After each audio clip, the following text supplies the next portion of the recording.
Hello dear students. Today is the first class of English. So first of all, the new chapter is parts of a speech. So first of all, let us be able to start about this topic and English grammar. It is a basic concept of English. So let us be able to start about the parts of a speech. Okay. So here, parts of a speech has to be given the important parts of a speech. आप सभी को पता होगा कि parts of speech किसे कहते हैं और पार्ट्स ऑफ स्पीच के कितने टाइप्स होते हैं जिसके कारण हम पूरे इंग्लिश ग्रामर को क्या कर सकते हैं, पढ़ सकते हैं. ठीक है. तो कहा जाता है कि जितने भी इंग्लिश वर्ड्स जितने भी हैं इन सबको 8 भागों में बांटा गया. कितने भागों में बांटा गया है?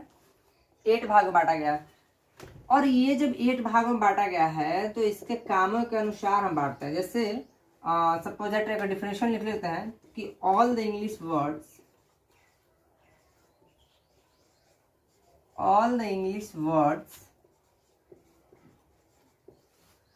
आर डिवाइडेड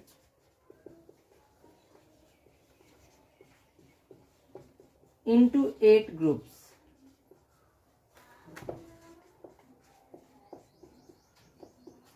कहा गया कि all the English words are divided into 8 groups according to their work.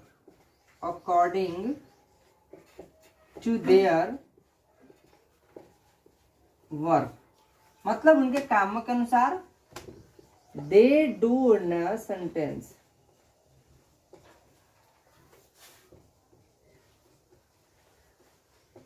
समझ लीजिए बात को.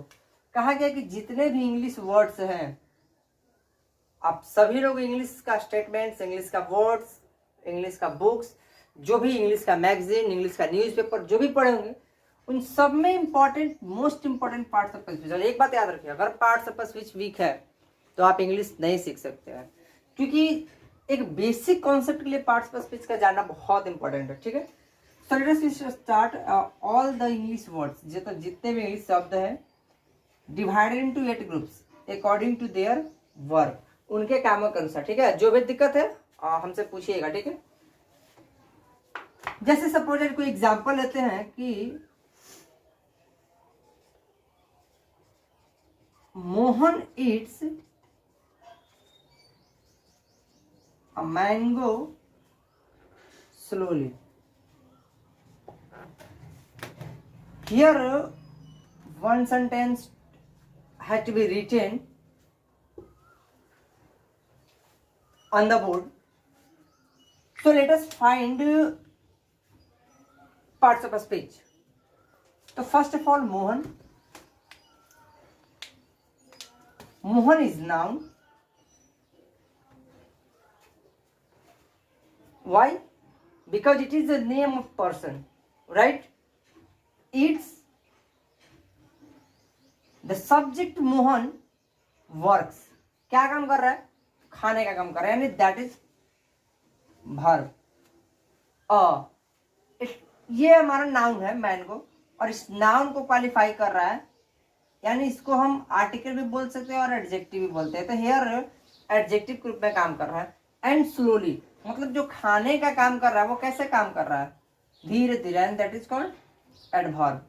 तो आप जैसा कि देखें कि हमारा जो इंग्लिश का वर्ड्स है उनको 8 भाग में बांटा गया है उनके कामों के अनुसार. और यहाँ पे देख रहे हैं कि Mohan it's a mango slowly. तो इसमें क्या दिया हुआ है कि सब वर्ड्स का अलग अलग वर्क है, अलग अलग फंक्शन है. ठीक है. आई होप गाइस सभी लोगों को समझ में आ गया होगा. अब नेक्स्ट चलेंगे इनके कितने भेद होते हैं. ठीक है. तो आप लोग को नोट कर रहा है तो नोट कर लीजिए, नहीं तो फिर हम इसको इरेज करते हैं. 1 मिनट का टाइम है, इसको नोट कीजिए.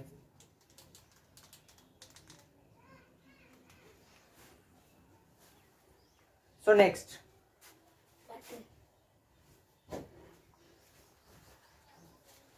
चलिए इसे हम इरेज करते हैं.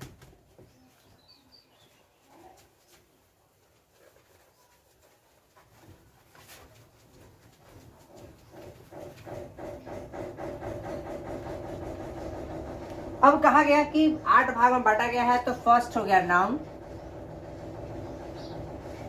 सेकेंड हो गया प्रोनाउन, थर्ड हो गया एडजेक्टिव,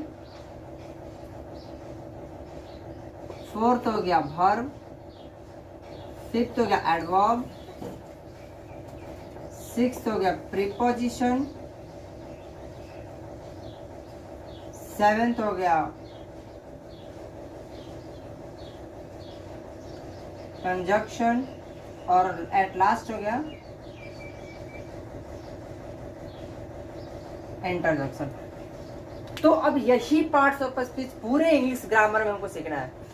नाउन, एक चीज याद रखिए, दुनिया की सारी चीजें नाउन है। जो भी चीज आप देख रहे हैं वो सबका सब नाउन है, और इसके बदले में जो आता है उसको हम बोलते हैं प्रोनाउन।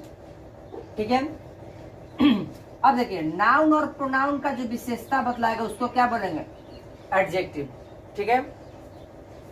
अब नाउन और प्रोनाउन जो कुछ भी काम करेगा उसको क्या बोलेंगे? वर्ब।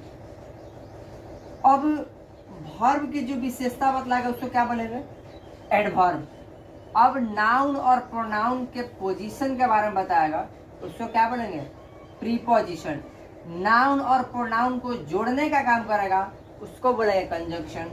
और नाउन और प्रोनाउन के हर्ष, शोक, दुख भाव को प्रकट करे उसको क्या बोलते हैं?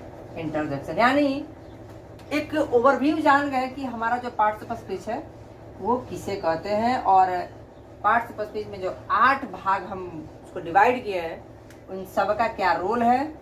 तो अब चूंकि इंग्लिश में बहुत सा ऐसा रूल्स है, नाउन है तो नाउन पढ़ेंगे तो उसका अलग रूल होगा, प्रोनाउन पढ़ेंगे तो उसमें कुछ अलग रूल होगा, एडजेक्टिव पढ़ेंगे उसमें अलग रूल, यानी सबका सब अलग अलग रूल, जो कि अलग अलग सेंटेंस में। जैसे आप एक प्ले का नाम लेते हैं, प्ले का मतलब नाउन भी होता है, प्ले का मतलब वर्ब भी होता है। तो अलग अलग सेंटेंसेस में अलग अलग शब्दों का रोल होता है, इसीलिए पार्ट्स ऑफ स्पीच का जानना बहुत इंपॉर्टेंट होता है। सो गाइस, आप लोग समझ में आ गया होगा। अब हम नेक्स्ट क्लास में बात करेंगे, इस पॉइंट पर डिस्कस करेंगे, नाउन के बारे में डिस्कस करेंगे, और जो कुछ भी डाउट्स होते हैं वो आप हमसे पूछेगा। ओके, धन्यवाद।